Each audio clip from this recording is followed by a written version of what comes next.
Leo tunazungumzia wale watu ambao hawakwangi na constant source of income. Hawa ni wale watu ambao unapatanga their income is not predictable, alright? Hawa ni watu ambao wanapatanga pesa za kushtukiza. Ni watu kama wa vibarua hivi. Ni mtu ambaye hajui hata kesho ataamkia job wapi. Ni mtu ambaye akiangukia project na anapata labda 100k, anapata 50k, 40, 30, sometimes anakosa. So these are the people who wanasema hivi, kama uko na long term goal, subdivide the long term goal into smaller subsections or subdivisions, such that if you be able to achieve a subdivision of the longer goal, it will be motivate you to move to the next one. All right, rather than you having just a general long-term goal whereby you get discouraged along the way.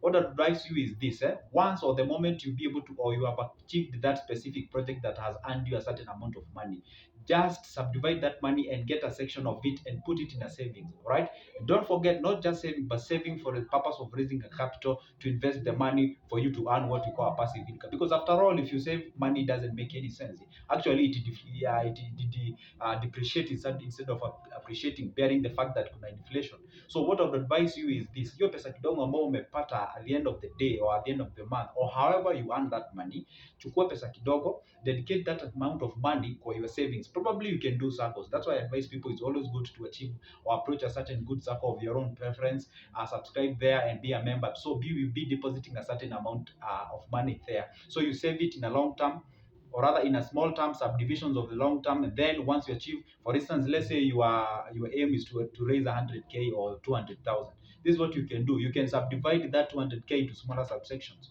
So the moment you say, like, if I'm able to achieve a 10,000 Kenyan shillings, that will be motivate me to move to the 15 to 100, and that way up to point whereby you can say, now I've achieved the whole goal. All right, because once you have what we call unpredictability as far as the money is concerned, it becomes very hard for you to actually get yourself out of a problem if you get into it. Because after all, this is life. And I always say this: the most predictable thing about life is unpredictability. You cannot tell what happens the next minute, right? So it's always good to make sure that you treat any day as a rainy day. That's the point. If you do not have a constant source of income, if you treat any day as a rainy day and assume that tomorrow you don't have money, that will make you develop what we call a discipline, so that at least you can subscribe yourself to something that can commit you, or commit a thing that can make you move to the next level, right?